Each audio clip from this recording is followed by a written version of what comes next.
یہ جو معاشی مسائل ہے اس کا بیس کرپشن ہے، کرپشن سے ہی معاشی مسائل پیدا ہوتے ہیں۔ آپ اس بارے میں آپ کیا کہیں گے؟ حق اور ناحق کی جب بات ہوتی ہے تو جب بی بی فاطمہ سلام اللہ علیہا کا اور اہل بیت کا حق چھینا گیا، اس سے بڑا ظلم نہیں ہو سکتا۔ پھر اس سے بھی بڑا ظلم کربلا میں ہوا، اس سے بھی بڑا ظلم نہیں ہو سکتا۔ تو مظالم تو دیکھیے سے یہ ہمیشہ ہی سے رہے ہیں۔ دیکھیے جنگ جمل میں ایک رسول کے صحابی تھے، وہ کہنے لگے کہ بات میری سمجھ میں نہیں آتی، میں کس کا ساتھ دوں؟ ایک طرف تو رسول کی زوجہ ہیں، اصحاب ہیں، طلحہ و زبیر ہیں، دوسری طرف علی ہیں جو داماد بھی ہیں، کزن بھی ہیں اور صحابی بھی ہیں، تو میری سمجھ میں نہیں آتا کہ میں کس کا ساتھ دوں۔ تو وہ جب مولا کے پاس آئے تو مولا نے ان سے کہا کہ آپ کا انداز انتخاب ہی غلط ہے، آپ یہ دیکھیے کہ حق کس طرف ہے، باطل کس طرف ہے، سچ کس طرف ہے اور جھوٹ کس طرف ہے، یہ آپ کا پیمانہ بن جائے گا۔ تو دیکھیے جب یہ معیار بن جائے، دیکھیے مولا کائنات نے بھی جیسے کہا تھا کہ حضرت جبرائیل علیہ السلام آئے اور حضرت آدم سے کہنے لگے کہ میں آپ کے لیے 3 چیزیں پیش کرنے کے لیے لایا ہوں، ایک عقل ہے، دوسری حیا ہے، تیسرا دین ہے، آپ ان میں سے کوئی ایک چیز چن لیں۔ تو حضرت آدم علیہ السلام نے عقل کو چن لیا۔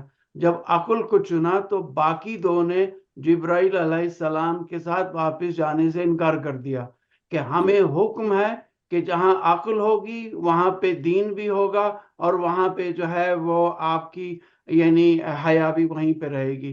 تو دیکھیے یہ عقل کا معیار ایسا ہے، امام جعفر صادق علیہ السلام بھی فرماتے تھے کہ میں اپنے نوجوانوں کو 2 حالتوں میں دیکھنا چاہتا ہوں، یا وہ صاحب علم ہو یا وہ طالب علم ہو۔ تو دیکھیے علم اور یہ اس کے ساتھ جو عمل کی بصیرت ہے، میں سمجھتا ہوں کہ یہ سب سے بڑا فقدان ہے اس دور میں بھی، ہمارے درمیان بھی، ہماری قوم کے اندر بھی۔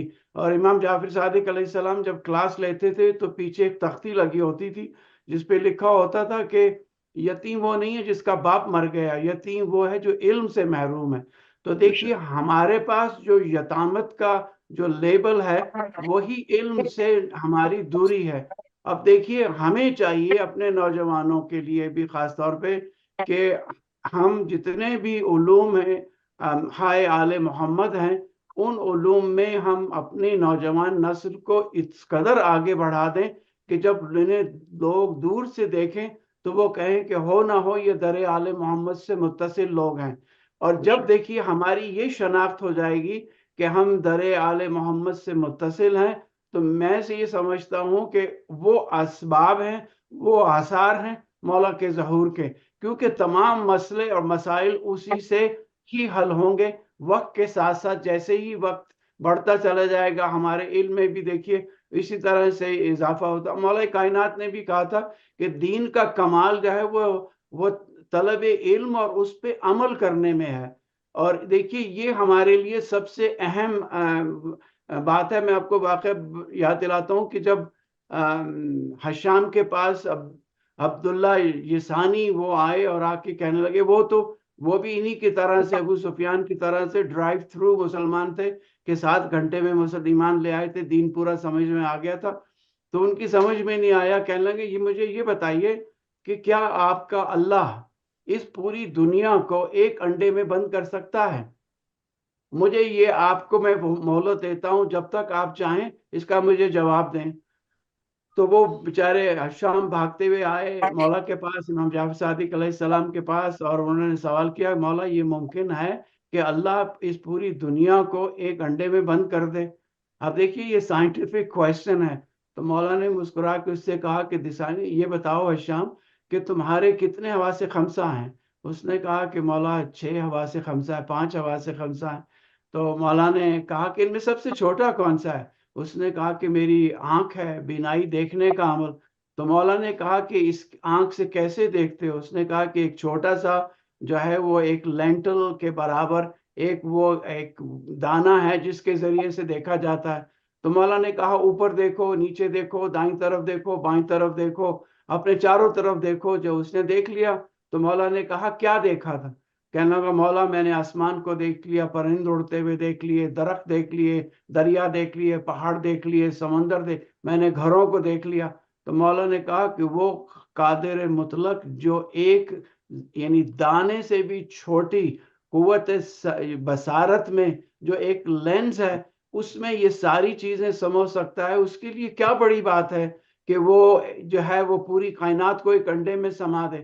تو وہ بھاگ کے آیا، تو اس نے جب عبد الدسانی کو جواب دیا تو کہنے لگا کس سے پوچھا؟ کہنے لگا میرے امام نے یہ مجھے بتایا۔ تو کہنے لگا کہ جاؤ ان سے پوچھو کہ مجھے اپنے رب کے بارے میں میری شناخت کرائیں، جو غیب کا علم ہے اس کے بارے میں میری شناخت کرائیں۔ تو وہ کہنے لگے تم خود چلے جاؤ۔ تو وہ آئے مولا کے پاس، اور آ کے انہوں نے جب یہ مولا نے کہا تمہارا نام کیا ہے، تو وہ اسی وقت اٹھا اور اٹھ کے جگہ چھوڑ کے واپس چلا گیا۔ تو وہ حشام نے کہا کیوں چھوڑ کر آئے؟ کہنے لگا میرا نام پوچھ لیا۔ تو کہنے لگا بتا دیتے۔ کہنے لگا اگر میں عبداللہ بتا دیتا تو وہ مجھ سے پوچھتے یہ ہے کس کے بندے ہو، تو کہنے لگا بات تو وہیں ختم ہو جاتی۔ تو کہنے مولا اس نے کہا کہ دوبارہ جاؤ اور کہو کہ مجھے میرے رب کے بارے میں بتائیں۔